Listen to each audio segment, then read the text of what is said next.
সংসার বড় আজব জায়গা। স্বার্থের জন্য মানুষ কী না করতে পারে। আজ আমি শোনাব প্রখ্যাত সাহিত্যিক মানিক বন্দ্যোপাধ্যায়ের লেখা একটি চমৎকার ছোট গল্প, নাম সরীসৃপ। চারিদিকে বাগান, মাঝখানে প্রকাণ্ড 3 তলা বাড়ি। জমি কিনিয়া বাড়িটি তৈরি করিতে চারুর শ্বশুরের লাখ টাকার উপর খরচ হইয়াছিল, কিন্তু 30,000 টাকার দেনার দায়ে এই সম্পত্তি চারুর হাত হইতে খসিয়া বনমালীর হাতে চলিয়া গিয়াছে। প্রথম বয়সে চারু তাহার টনটনে বুদ্ধির সাহায্যে শ্বশুরের সম্পত্তির এমন চমৎকার বিলি ব্যবস্থাই করিয়াছিল যে আত্মীয় পর কেহ কোনোদিন কোনো দিক দিয়া তাহার একটি পয়সা অপচয় করিতে পারে নাই।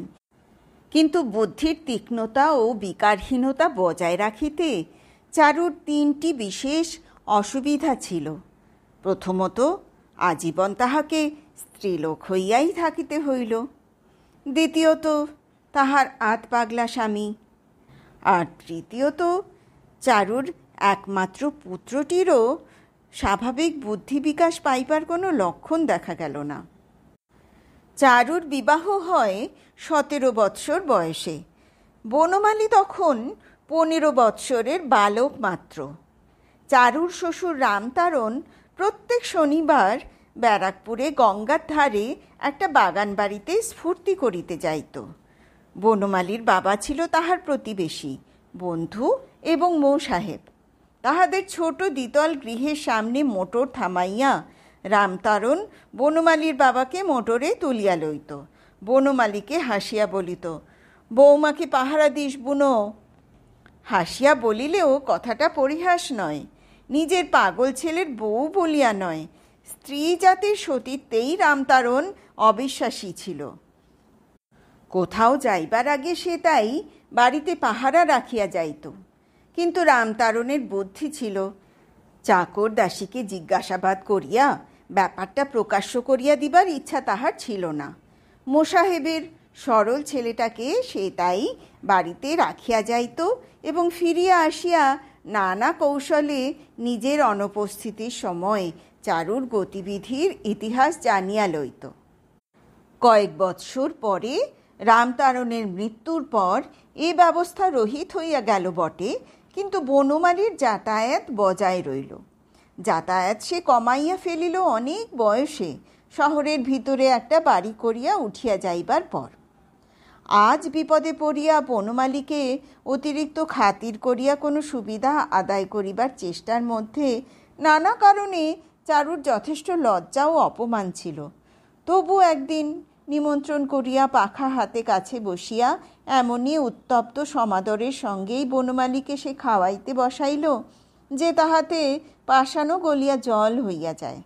বলিল, ভগবান সুবুদ্ধি দিয়েছিলেন, তাই বাগানবাড়ি তোমার কাছে বাঁধা রাখবার কথা মনে হয়েছিল ভাই।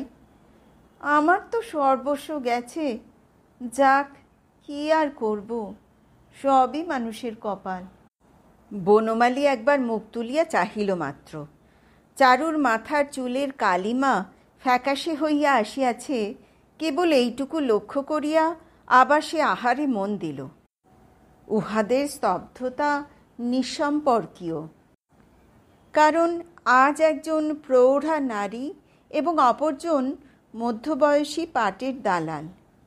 খানিক পরে চারু বলিল, যা বলছিলাম, ভাগ্যে এই বাড়ি আর বাগান তোমার কাছে বাঁধা রাখার কথা মনে হয়েছিল। টাকা দেবার মেয়াদ পার হয়ে গেছে বলে তুমিও বেশি বাড়িটা নিয়ে নেবে না, কিন্তু আর কারো কাছে বাঁধা রাখলে কি সর্বনাশ হতো বলো তো। তা বই কি, বাগান বাড়ি পরের হাতে চলে যেত, কিন্তু আমার কাছে বাড়ি তো তুমি বাঁধা রাখোনি চারুদি, বিক্রি করেছিলে। ও মা, সে কি, বাড়ি আমি বিক্রি করলাম কখন? বনমালী একটু হাসিয়া বলিল, দলিলের নকলটা একবার পড়ে দেখো। 30,000 নগদ আর ওই টাকার 5 বছরের সুদের দামে তুমি আমাকে বাড়ি বিক্রি করেছ। বরাবর সুদ দিয়ে এলে বলতে পারতে বাঁধা আছে। চারুর মুখ পাংশু হইয়া গেল। কি বলিবে হঠাৎ মাথায় আসিল না। শেষে বলিল, আমি বলি কি, 30 হোক 32 হোক, দেনা তো তোমার আমি শুধতে পারছি না। এ বাড়ি দিয়ে তুমিই বা কী করবে? তার চেয়ে বিক্রি করে ফেলে তোমার টাকাটা তুমি নিয়ে নাও, বাকিটা আমাকে দাও। তোমার 30,000 কেটে নিলে আমার যা থাকবে তাই দিয়ে দেশে একটা ছোটোখাটো বাড়ি তুলে বাস করি গে। জমি জায়গা যা আছে 2-4 বিঘে, তার খাজনা পাই না, ফসল পাই না, নিজে থাকলে একটা ব্যবস্থা হবে। বনমালী খাওয়া বন্ধ করিল। আজকাল কোনো কিছুতেই সে বিস্ময় বোধ করে না, কিন্তু চারুর কথায় সে যেন অবাক হইয়া গিয়াছে, এমনই মুখের ভাব করিয়া বলিল, তুমি এই বাড়ি বিক্রি করতে চাও? খেপেছ? চারু সভয়ে বলিল, কেন, তোমার টাকা তো তুমি পাবে। আমার টাকা চুলোয় যাক। চারু আরও ভয় পাইয়া বলিল, রাগ করো না ভাই, মেয়ে মানুষ, কিছুই তো বুঝি নে। বনমালী বলিল, ভুবনের বাড়ি বিক্রি করার পরামর্শ তোমাকে দিলে কে? ওসব দুর্বুদ্ধি করো না। সময়টা কি জানো চারুদি, আমারও তেমন সুবিধের যাচ্ছে না।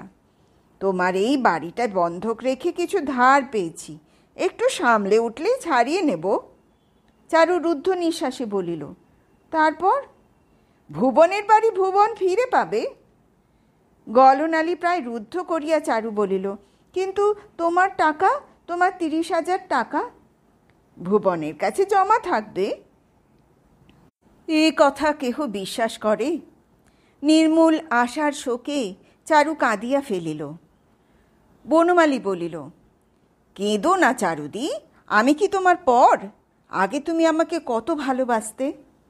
শুনিয়া চারুর কান্না থমকিয়া থামিয়া গেল। বনমালী যদি পরিহাস করিয়া থাকে, বিশেষ করিয়া আগের কথা তুলিয়া পরিহাস করিয়া থাকে, তবে সত্য সত্যই আর কোনোই আশা নাই। বনমালী একেই গম্ভীর, আরও গম্ভীর হইয়া বলিল, ভুবন কোথায় চারুদি? চারু নিঃশ্বাস ফেলিয়া ডাকিল, ও ভুবন, ভুবন, একটিবার এদিকে শুনে যাও তো বাবা। ঘরের ভিতর হইতে ভুবন ধূপ ধূপ করিয়া পা ফেলিয়া আসিয়া দাঁড়াইল। সে অত্যাশ্চর্য মোটা, তাহার গলায় 2টি খাঁজ আছে, মনে হয় গালেও খাঁজ পড়িবে। বনমালী ভাবিল, এই ছেলেকে অত ভালোবাসে চারু। আরও 1 মাস পরে বনমালী তার বুড়ো মা, আশ্রিত আশ্রিতা, দাস দাসী ও মোট বহর লইয়া শহরের ভিতরের বাড়ি ছাড়িয়া চারুর শহরতলির বাড়িতে উঠিয়া আসিল। চারুর অনুমান করিতে কষ্ট হইল না যে বনমালীর অবস্থানটা সাময়িক হইবে না।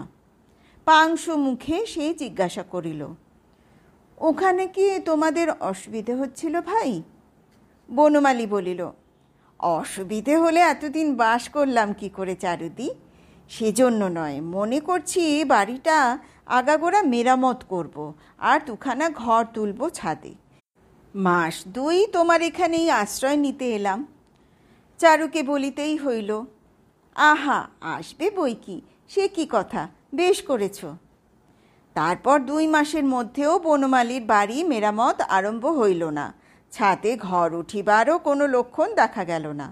চারু গোপনে সংবাদ লইয়া জানিতে পারিল, নিজের বাড়ি বনমালী 200 টাকায় ভাড়া দিয়াছে।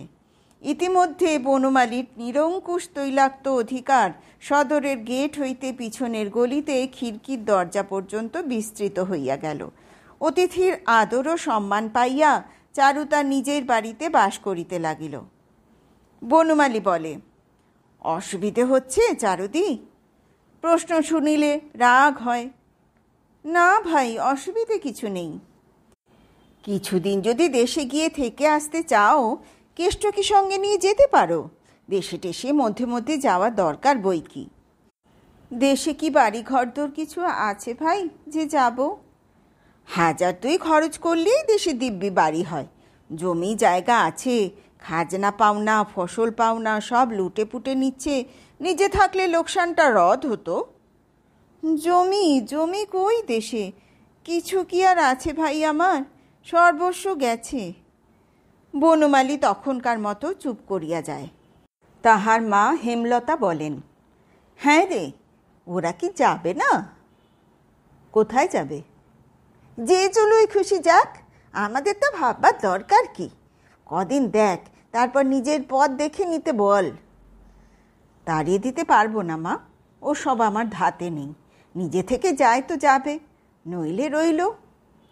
কয়েকদিন পরে বনমালী আবার চারুকে বলে, শুনলাম তুমি নাকি তীর্থে যেতে চাও। আমায় বলনি কেন চারুদি? আমি সব ব্যবস্থা করে দিতাম। তোমার ধর্মকর্মে আমি বাধা দেব কেন? বুদ্ধির ধার পড়িয়া গেলেও চারু এত বোকা হইয়া পড়ে নাই যে ভুবনকে লইয়া এ বাড়ি হইতে নড়িবে। বনমালীর দুর্বলতা সে জানে। বনমালী সোজাসুজি কাহারও প্রতি নিষ্ঠুরতা দেখাইতে পারে না। সামনে যে উপস্থিত থাকে তাহার মনে বেদনা দেওয়া বনমালীর সাধ্যাতীত। তীর্থ দর্শনের কামনা রাখার অপবাদ চারু তাই অস্বীকার করে। বলে, কই, তীর্থে যাওয়ার কথা আমি তো কিছু বলিনি। ও হ্যাঁ, মনে পড়েছে।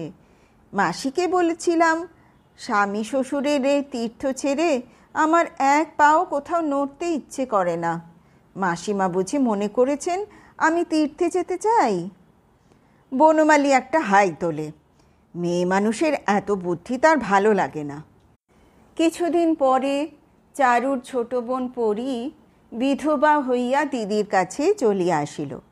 ছেলেকে সাবধানে মাটিতে নামাইয়া রাখিয়া গড়াগড়ি দিয়া কাঁদিয়া কাঁদিয়া সে বলিতে লাগিল, দিদি গো, আমার কপাল পুড়েছে।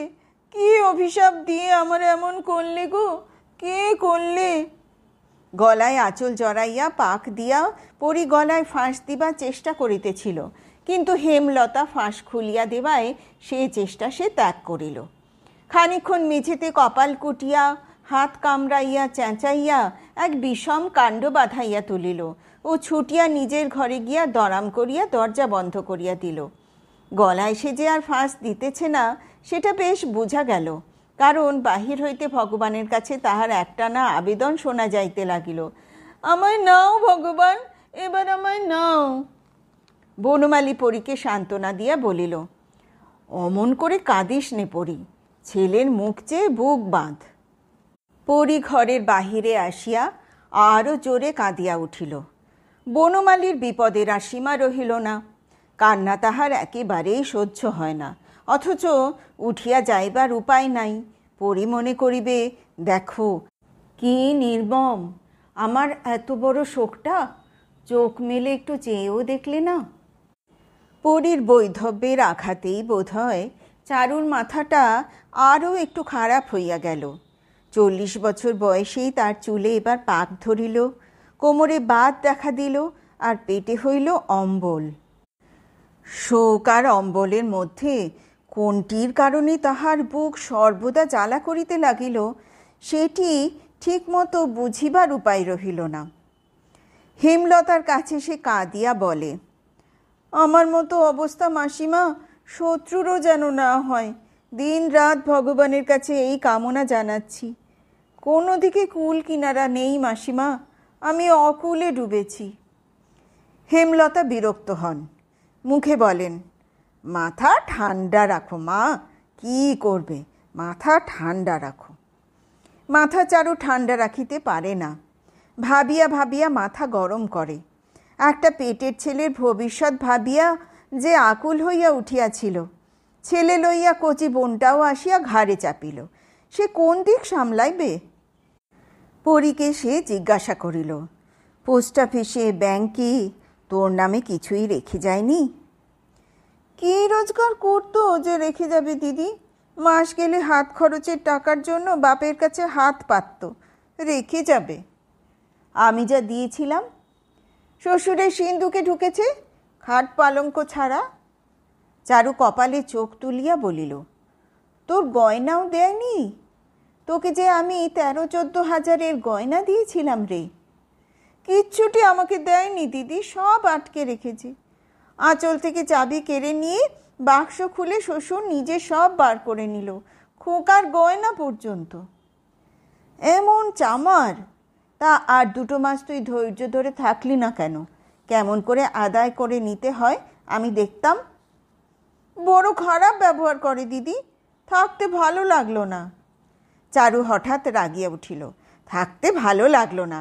মেয়ে মানুষের অত ভালো লাগা মন্দ লাগা কি এলো? যা, কালকেই ফিরে যা তুই। বুড়ো মরবার সময় খোকাকে তো কিছু দিয়েই যাবে। পরি ঠোঁট উল্টাইয়া বলে, ও বাড়ি আমি যাচ্ছি না বাপু। হ্যাঁ। চারু আগুন হইয়া বলিল, ছেলে তবে তোর মানুষ করবে কে শুনি? তোকে খাওয়াবে কে শুনি? আমি? আমার আর সেই দিন নেই পরি। বনমালী তাড়িয়ে দিলে নিজের ছেলে আমার খেতে পাবে না। আমার ভাবনা তোমায় ভাবতে হবে না দিদি, বলিয়া মুখ ঘুরাইয়া পরি চলিয়া গেল। পরীর ঔদ্ধত্য তার কাছে বেশি দিন অন্ধকার হইয়া রহিল না। ক্রমে ক্রমে ব্যাপারখানা বোঝা গেল। বনমালীর খাওয়ার সময় চারু উপস্থিত থাকে।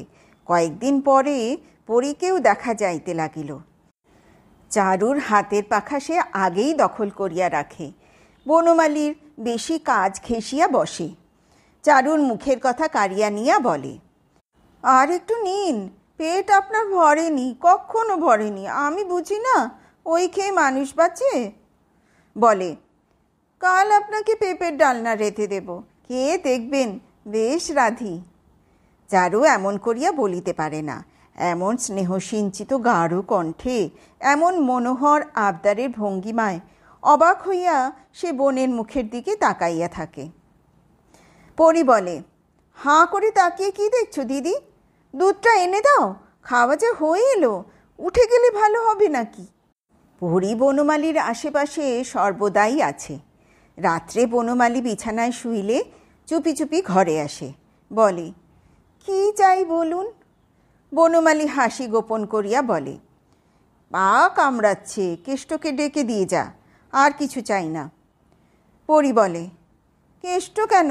আমি কি পা টিপতে জানি নে? অবশ্য পা সে টেপে না, অত বোকা পরি নয়। কেষ্টকেই ডাকিয়া দেয়, হুকুম দিয়া যায়, যাবার সময় আলো নিভিয়ে দিস কেষ্ট। ছেলের দিকে চাহিবার সময় পরীর হয় না। ঝির কোলে পরীর ছেলে প্রায়ই মাতৃস্তনের জন্য কাঁদিয়া কাঁদিয়া ঘুমাইয়া পড়ে। একদিন একটু বেশি রাত্রে খুব বাদল নামিয়াছে। খানিক বর্ষণের পর অবিরত বিদ্যুৎ চমক আর বজ্রপাত আরম্ভ হইয়া গেল। প্রকৃতির সে এক মহামারী কাণ্ড। চারু ভাবিল, অন্য ঘরে একা একা পড়ি বড় ভয় পাইতেছে। উঠিয়া দরজা খুলিয়া সে বাহিরে আসিল। পরীর ঘরের দরজা ভেজানো ছিল, ঠেলিতে খুলিয়া গেল। ঘরের মধ্যে দুপা আগাইয়া চারু থমকিয়া দাঁড়াইয়া পড়িল। এই দৃশ্য তাহাকে দেখিতে হইবে চারু তাহা কল্পনাও করে নাই। মেঘ গর্জনে পরি ভয় পাইবে এই আশঙ্কা কয়েক মিনিটের জন্যও তাহার পোষণ করার প্রয়োজন ছিল না। পরি একা নয়, বনমালীর বুকের কাছে যদিও সে জড়সড় হইয়াই তাহার কথা শুনিতেছে, তবে সেটা ভয়ে নয়। পা হইতে মাথা অবধি চারু একটা তীব্র জ্বালা অনুভব করিল। পরীকে আঁচড়াইয়া কামড়াইয়া ক্ষতবিক্ষত করিয়া গলা টিপিয়া তাহাকে একেবারে মারিবার জন্য সে একটা অদম্য অস্থির প্রেরণা অনুভব করিতেছিল। কিন্তু সংসারে সব কাজ করা যায় না। কাকে সে কী বলিবে?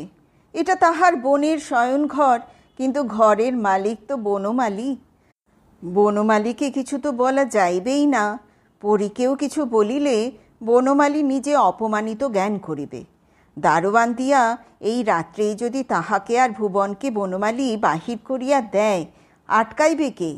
ছেলের হাত ধরিয়া এই দুর্যোগে সে যাইবে কোথায়?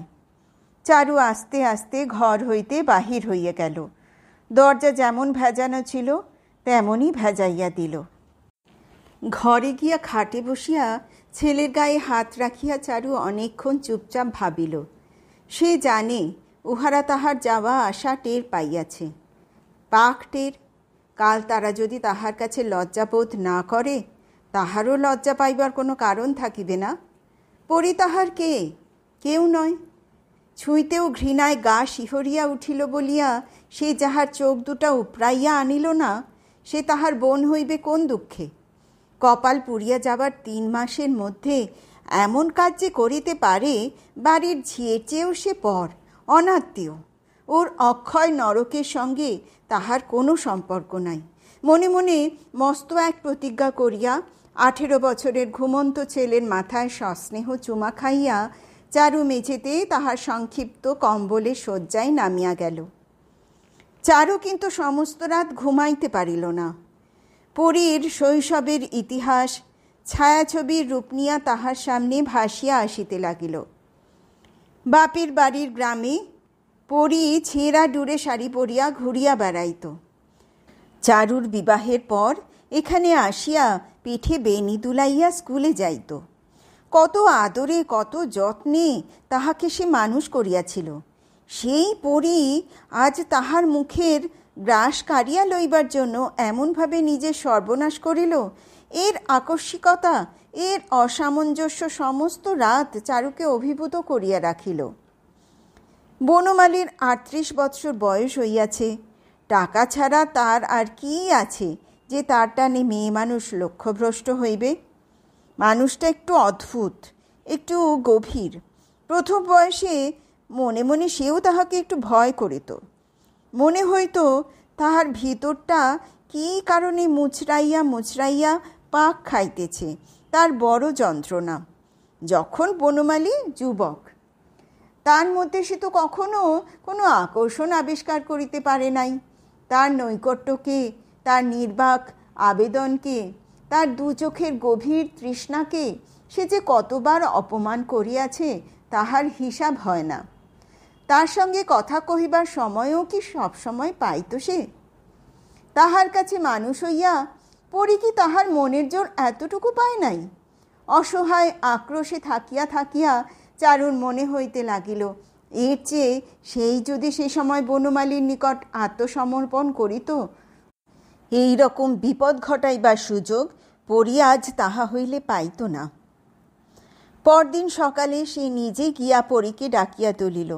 কিছুই যেন ঘটে নাই এমনিভাবে বলিল, নে ওঠ, এবার অনেক বেলা হয়েছে। পরী সাড়া দিল না। পায়ের বুড়া আঙুলের দিকে চাহিয়া চুপ করিয়া শুইয়া রহিল। খোকাকে তুলিয়া নিয়া বাহিরে আসিয়া চারু হাঁপ ছাড়িল। বনমালীকে চারু আবিষ্কার করিল বাগানে। এক মুহূর্তের জন্য তাহার হৃদয় স্পন্দিত হইয়া উঠিল। এই বাগানে এক স্বপ্নধূসর সন্ধ্যায় বনমালী একরকম জোর করিয়াই একদিন তাহাকে প্রায় চুম্বন করিয়া বসিয়াছিল। সেদিন যদি সে বাধা না দিত। চারু বলিল, কি বৃষ্টিটাই কাল হয়ে গেল। বনমালী বলিল, বেশ ঠান্ডা পড়েছে। হ্যাঁ, কদিন গরমে প্রাণটা গেছে। আমি আজ একবার তারকেশ্বর যাব ভাই। বনমালী আচমকা বলিল, খেন্তির মা 200 টাকা চেয়েছে, মেয়েকে নিয়ে কাশি যেতে চায়। তুমি যাবে ওদের সঙ্গে? কাশি মাথায় থাক, তোমাদের ছেড়ে আমি কোথাও যেতে পারবো না ভাই। খেন্তির মার কি, হুট বলতে ও যেখানে খুশি যেতে পারে, আমরা পারিনি। আমাদের মায়া মমতা আছে 20 বছর ধরে যার সঙ্গে। চারু একটা নিঃশ্বাস ফেলিল। তারকেশ্বর রওনা হওয়ার আগে চারু বলিয়া গেল, ভুবন রইল ভাই, একটু দেখো। আগের দিনে চারুর সরকার মশাই প্রথমে গিয়া একটা আস্ত বাড়ি ভাড়া করিয়া আসিত, তবে চারু তারকেশ্বর যাইত। এবার সে সোজাসুজি যাত্রী নিবাসে গিয়া উঠিল। প্রত্যেক দিন এই মানত করিয়া সে দেবতার কাছে পূজা দিল যে তার ফিরিয়া যাওয়ার আগেই পরী যেন কলেরা হইয়া মরিয়া যায়। পরীর যে আর বাঁচিয়া থাকার দরকার নাই, দেবতাকে এই কথাটা সে খুব ভালো করিয়াই বুঝাইয়া দিল। পরীর ছেলেকে সে মানুষ করিবে। তৃতীয় দিন মন্দিরে পূজা দিয়া যাত্রী নিবাসে ফিরিয়া চারু দেখিল একটি বউয়ের কলেরা হইয়াছে। তাহাকে বিদায় করিবার ষড়যন্ত্র আর পলায়ন পর যাত্রীদের কোলাহলে যাত্রীশালা সরগরম। পরিস্থিতি দেখিয়া চারু সঙ্গের চাকরকে গাড়ি আনিতে পাঠাইয়া দিল। অসুস্থ বধূটির দেওর শিশুকে দুধ খাইতে দিবে বলিয়া সকালে চারুর কাছ হইতে একটি পাথরের বাটি ধার করিয়াছিল। চারু বাহির হইয়া বধূটির দেওরকে ইশারায় কাছে ডাকিয়া বলিল, আমার পাথরের বাটিটা বৌদি নোংরা করে ফেলেছে মাসিমা। চারু বিরক্ত হইয়া বলিল, কেন নোংরা করেছে? পরের জিনিস নিলে সাবধানে রাখতে হয় বাপু। আচ্ছা, যা করেছে বেশ করেছে, এবার বাটিটা এনে দাও। একটু দাঁড়ান, ধুয়ে দিচ্ছি। চারু অনাবশ্যক রূঢ়তার সঙ্গে বলিল, দাঁড়াবার সময় নেই বাছা, তোমার বাটি ধোবার জন্য গাড়ি ফেল করব নাকি? যেমন আছে তেমনই এনে দাও। দেওরটি আর কথা না কহিয়া বাটি আনিয়া দিল। চারু তার একখানা পরনের কাপড় মাটিতে বিছাইয়া বলিল, এইতে দাও। অনেক পরত কাপড়ে বাটিটা সন্তর্পণে জড়াইয়া পুঁটলি করিয়া চারু সেটা আলগোছে তুলিয়া নিল। বাড়ি ফিরিয়া ধুলা পায়ে সকলের আগে চারু পরীর হাতে পাথরের বাটিতে নির্মাল্য তুলিয়া দিল। বলিল, কপালে ঠেকিয়ে খেয়ে ফেল। দুটো ভাত যে দিদি। ভাত নয়, প্রসাদ, খা। দাঁড়াইয়া দাঁড়াইয়া সে পরীর নির্মাল্য পান চাহিয়া দেখিল। তারপর বাটিটা নিয়া স্নানের ঘরে সাবান দিয়া সোডা দিয়া অনেকবার মাজিল। নিজে 1 ঘণ্টা ধরিয়া স্নান করিয়া আসিয়া বেতের বাস্কেট হইতে দেবতার ফুল বাহির করিয়া ভুবনের কপালে ছোঁয়াইয়া জিজ্ঞাসা করিল, তোকে সকলে ভালোবেসেছে ভুবন? ভুবন অস্বীকার করিল। তোমার কাছে পালিয়ে যাচ্ছিলাম, কেষ্ট আমায় ধরে আনলো কেন? আমায় ঘরে বন্ধ করে রেখেছিল। চারু ঝিকে জিজ্ঞাসা করিল, কিরে পদ্ম, সকলের ভাবসাব কীরকম দেখলি বলতো? পদ্ম জানাইল, সকলের ভাবসাব মন্দ নয়, আবার ভালোও নয়, দুয়ের মাঝামাঝি। পরি তার ভাগ্নেকে ঠিক সময় মতো না হোক ডাকিয়া খাওয়াইয়াছে। মার জন্য হাউ হাউ করিয়া কাঁদিলে ভোলানোর চেষ্টাও যে করে নাই এমন নয়, তবে চোখে চোখে ওকে কেউ রাখে নাই। কাল দুপুরবেলা ভুবন চুপি চুপি পলাইতেছিল, পদ্ম দেখিতে পাইয়া কেষ্টকে দিয়া ধরাইয়া আনিয়াছে। গোলমাল শুনিয়া আসিয়া বনমালী তাকে কয়েক ঘণ্টা ঘরে বন্ধ করিয়া রাখিয়াছিল। চারুর পুরা নাম চারু দর্শনা, পরীর পুরা নাম পরী রানী। এগুলি কেবল যে নাম তা নয়, মানানসই নাম। সারাদিন পরীকে চারু আজ বিশেষভাবে সুন্দরী দেখিল, অপরূপ, অভিনব। ভাবিল, না, এত রূপ নিয়ে সংসারে থাকাটা ঠিক নয়, চারদিকে আগুন জ্বেলে দিত বই তো নয়। শরীরটা চারুর ভালো লাগিতেছিল না, সে সকাল সকাল শুইয়া পড়িল। একটা আশঙ্কা সে মন হইতে কোনো মতেই দূর করিতে পারিতেছিল না যে আজ রাত্রেই যদি পরীর কলেরার লক্ষণ প্রকাশ পায়, ভুবনকে কোথাও সরানোর সময় পাওয়া যাইবে না। খানিক পরে সে প্রথমবার বমি করিল। একবার বমি করিয়াই তার মনে হইল সমস্ত শরীরের রস তার শুকাইয়া গিয়াছে। বমির শব্দে পরী উঠিয়া আসিয়াছিল। চারু কাঁদিয়া তাকে বলিল, ও পরী, আমার কলেরা হয়েছে, বনমালীকে ডাক শিগগির। বনমালী উঠিয়া আসিল, ডাক্তারকে ফোন করা হইল। ডাক্তার আসিল 1 ঘণ্টা পরে। ইতিমধ্যে চারুর মাথা একেবারে খারাপ হইয়া গিয়াছে। বীর বীর করিয়া আপন মনে কি যে সে বকিতে লাগিল, কেহ তার মানে বুঝিল না। চারুর মৃত্যুর পরে কয়েকদিন পরী খুব কাঁদিল। দিদি আমায় বড় ভালোবাসত, এই কথা বনমালীকে সে কতবার যে শোনাইল তার ইয়ত্তা নাই। বনমালী সভয়ে তাহাকে এড়াইয়া চলিতে লাগিল। তখন পরী সভয়ে কান্নাও বন্ধ করিল এবং সুরও বদলাইয়া ফেলিল। একদিনের তরে সুখ কাকে বলে জানিনি, তারপর ওই তো ছেলে, গিয়েছে না বেঁচেছে? বনমালী বলিল, শরীরও ভেঙে গিয়েছিল। আর চোখে চাহিয়া পরী বলিল, বড় ঘা খেয়ে গেল গো, আমাদের একটু সাবধান হওয়া উচিত ছিল, কি বলো? হলে না কেন? পরী হাসিয়া বলিল, বা বেশ, আমি হলাম মেয়ে মানুষ, আমাদের কি অত হিসাব থাকে? তুমি ঘরে এলে আমার বিশ্বব্রহ্মাণ্ড ভুল হয়ে যায়, সাবধান থাকবো।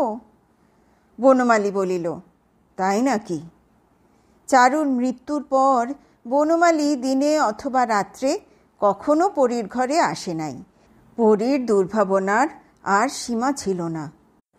অবস্থাকে অতিক্রম করিয়া যাওয়া বনমালীর চিরদিনের স্বভাব। জীবনে কোনো স্তরই একটা সংক্ষিপ্ত সময়ের জন্য ছাড়া তাহাকে নিজস্ব করিয়া রাখিতে পারে নাই। জীবনের বৈচিত্র্যগুলি বনমালী দ্রুত গতিতে সমগ্রভাবে আয়ত্ত করিয়া নেয়। তাহার উপভোগ যেমন প্রখর তেমনি অধীর। স্থূল হোক সূক্ষ্ম হোক, জীবনের রসবস্তুকে সে তাড়াতাড়ি জীর্ণ করিয়া শ্রান্ত হইয়া পড়ে। তাহাকে জব্দ করিয়াছিল চারু।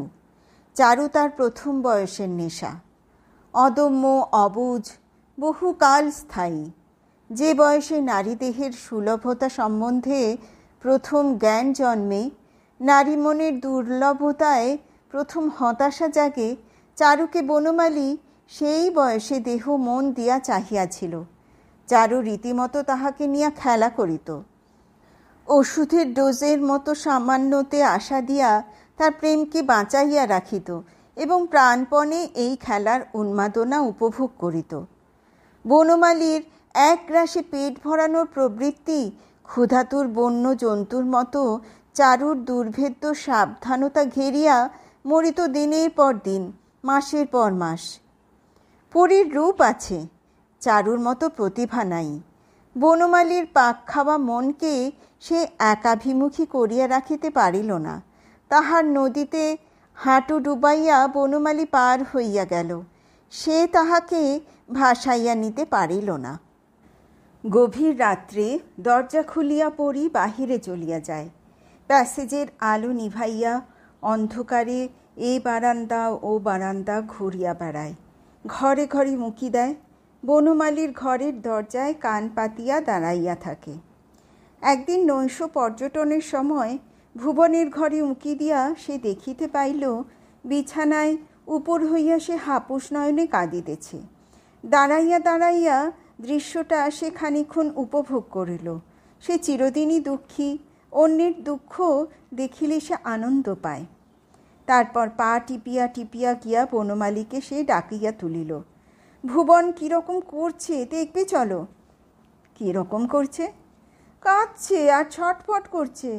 অন্ধকারে পরি বনমালীর গা ঘেঁষিয়া আসিল। বনমালী বলিল, প্যাসেজের আলো নিভিয়েছে কে? আমি। বনমালী সুইচ টিপিয়া আলো জ্বালিল। পরি সংকুচিত হইয়া বলিল, দেখো তো কী করলে, নিভিয়ে দাও। বনমালী তাহার আলো নিভানোর প্রয়োজনটা চাহিয়া দেখিল না। ঘরে যাও বলিয়া ভুবনের ঘরের দিকে আগাইয়া গেল। এদিকে বনমালীর স্বাভাবিক সংযত নির্মমতায় পরি পাগল হইয়া উঠিল। কেন এরকম হইল? বনমালীর অমন উদ্দাম কামনা তুবড়ির মতো জ্বলিয়া উঠিয়া এমন অকস্মাৎ কেমন করিয়া নিভিয়া গেল, কিছুই সে বোঝে না। দিন রাত আগের অবস্থা ফিরাইয়া আনিবার উপায় চিন্তা করে। একদিন রাত দুপুরে ঘরে গিয়ে পাগলের মতো বুকে ঝাঁপিয়ে পড়ব, পায়ে ধরে যে দোষী করে থাকি তার জন্য ক্ষমা চেয়ে নেব। এই দুটিকে সে কার্যে পরিণত করিল, কিন্তু কিছুতেই কিছু হইল না। ভুবনকে এখন বনমালী খুবই ভালোবাসে, অন্তত তার ভাব দেখিয়া তাহাই মনে হয়। কেষ্টকে সে অন্য কোনো কাজ করিতে নিষেধ করিয়াছে। ভুবনকে সর্বদা চোখে চোখে রাখিবে। খাওয়ার সময় বনমালী ভুবনকে কাছে লইয়া খাইতে বসায়। প্রায়ই তাহাকে সঙ্গে নিয়া মোটর চাপিয়া বেড়াইতে যায়। অবসর সময়ে কাছে ডাকিয়া তাহার সঙ্গে কথা বলে, তাহাকে নানান বিষয় শিখাইবার চেষ্টা করে। বনমালীর প্রতি ভুবনের আনুগত্য অদ্ভুত। ভুবনকে বনমালী যে ভালোবাসিয়াছে সেটা তাই অকারণ নয়। ভুবনের নিষ্কাম প্রেম ছাড়াও আরও একটা গৌণ কারণও ইহার ছিল। চারুর জন্য পরি কাঁদিয়াছে, কিন্তু তাহার কান্নায় বনমালী হইয়াছে বিরক্ত। চারুর জন্য ভুবনের শোক একটিবার মাত্র দেখিয়া বনমালীর মনে শোকের ছোঁয়াচ লাগিয়াছে। আহত পশুর মতো ভুবন মধ্যে মধ্যে মার জন্য ছটফট করিয়া কাঁদে। বনমালীর শুষ্ক তৃণহীন জগতে এক পশলা বৃষ্টি হইয়া যায়। পরের সামনেই একদিন সে ভুবনকে বলিল, একটা বাড়ি নিবি ভুবন? নেব মামা। আচ্ছা, তোকে একটা বাড়ি লিখে দেব। এ বাড়ি অবশ্য নয়, শ্যামবাজারের একটা ছোট বাড়ি সম্প্রতি এক প্রকার বিনামূল্যেই বনমালীর হাতে আসিয়াছে। সেই বাড়িটি দান করিবার কথাই সে ভাবিতেছিল, কিন্তু পরি তো তাহার মনের খবর রাখে না। সেই ভাবিল ভুবনকে বনমালী এই বাড়িটি দিয়া দিবে। একদিন মিথ্যা করিয়া চারুকে সে যাহা বলিয়াছিল তাহাই পালন করিবে। পরীর বুকের মধ্যে জ্বালা করিতে লাগিল। খোকাকে অনেকক্ষণ বুকে চাপিয়া রাখিয়াও সে জ্বালা তাহার কমিল না। সারাদিন তাহার মেজাজ রুক্ষ হইয়া রহিল। কয়েকদিন পরে হেমলতার অসুখ হঠাৎ বাড়িয়া যাওয়ায় তাকে নিয়া বনমালী বিশেষ ব্যস্ত আছে। দুপুরবেলা পরি চুপি চুপি ভুবনকে বলিল, মার কাছে যাবি ভুবন? ভুবন উৎসুক হইয়া বলিল, যাব। এক কাজ কর তবে, জামা গায়ে চুপি চুপি খিড়কির দরজা দিয়ে বেরিয়ে গলিতে দাঁড়িয়ে থাকবি। যা, আমি যাচ্ছি, গাড়ি চাপিয়ে তোকে মার কাছে নিয়ে যাব। ভুবন তৎক্ষণাৎ জামা গায়ে দিল। মামাকে বলে যাই? তবেই হয়েছে। মামা তোকে যেতে দেবে ভেবেছিস? ছাই দেবে। ভুবন আর কথা কহিল না, চটি পায়ে দিয়া মার কাছে যাওয়ার জন্য প্রস্তুত হইয়া লইল। পরি বলিল, কাউকে কিছু বলিস না কিন্তু, খবরদার, বললে নিয়ে যাব না। যা, রাস্তায় দাঁড়াগে। ভুবনের 1 মিনিট পরে খোকাকে কোলে নিয়া খিড়কি দরজা দিয়া বাড়ির পিছন দিকের গলিতে নামিয়া গিয়া পরি দেখিল ভুবন তার প্রতীক্ষায় চঞ্চল হইয়া আছে। হাত ধরিয়া পরি তাহাকে হনহন করিয়া টানিয়া লইয়া চলিল। বড় রাস্তায় পড়িয়া ট্যাক্সি ধরিয়া হাজির করিল একেবারে হাওড়া স্টেশনে। দরাজ হাতে অনেকগুলি নোট কাউন্টারের ওপাশে চালান করিয়া দিয়া বম্বে পর্যন্ত ফার্স্ট ক্লাসের একখানা টিকিট কিনিয়া গাড়ি ছাড়ার অল্প আগে পরি ভুবনকে বম্বে মেলের একটি খালি ফার্স্ট ক্লাস কামরায় তুলিয়া দিল। যা যা বলেছি মনে আছে ভুবন? কাল বিকেলে ঠিক 6টার সময় যেখানে গাড়ি থামবে সেইখানে নেমে যাবি। ভুবন বলিল, আমি ঘড়ি দেখতে জানি মাসি। পকেট হইতে 10 টাকা দামের ঘড়িটি বাহির করিয়া দেখাইয়া বলিল, মামা দিয়েছে। কটা বেজেছে জানো? 3টে বেজেছে।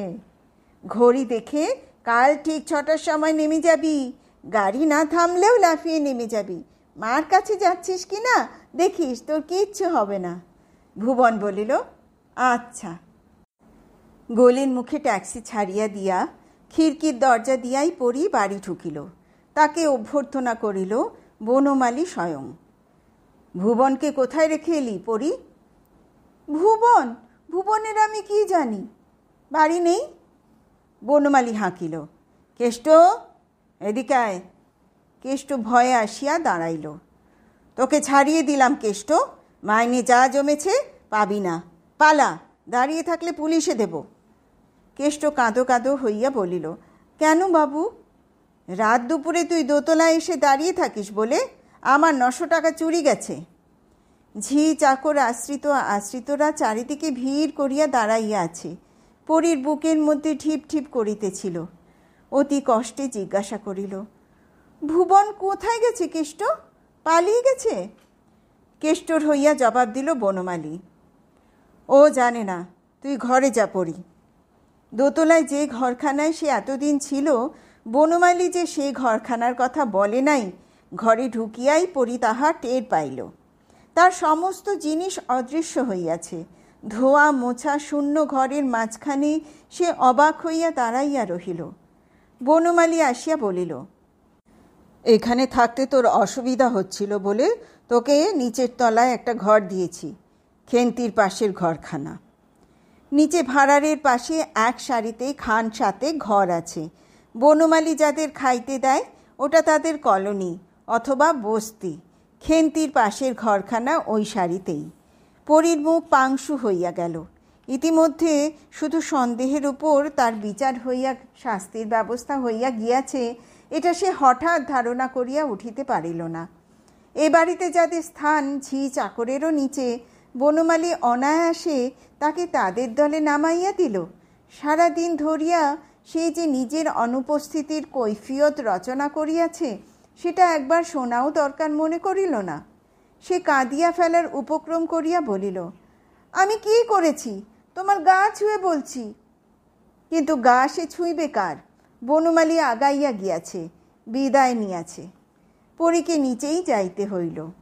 খেন্তি বলিল, কি গা, উপর থেকে তাই রে দিলে? বড় লোকের মর্জি দিদি, কি করবে বলো?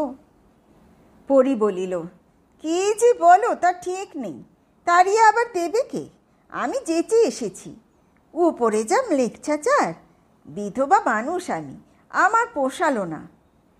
খেন্তি বলিল, ভাবলে অবাক লাগে বোন, এ বাড়ি তো একদিন তোমার নিজের দিদির ছিল, আজ যে রানী, কাল সে দাসী। হায় রে কপাল। ছোট স্যাঁতস্যাঁতে অন্ধকার ঘরে ঢুকিয়া পরী কাঁদিয়া ফেলিল। পরী শুইয়া পড়িল।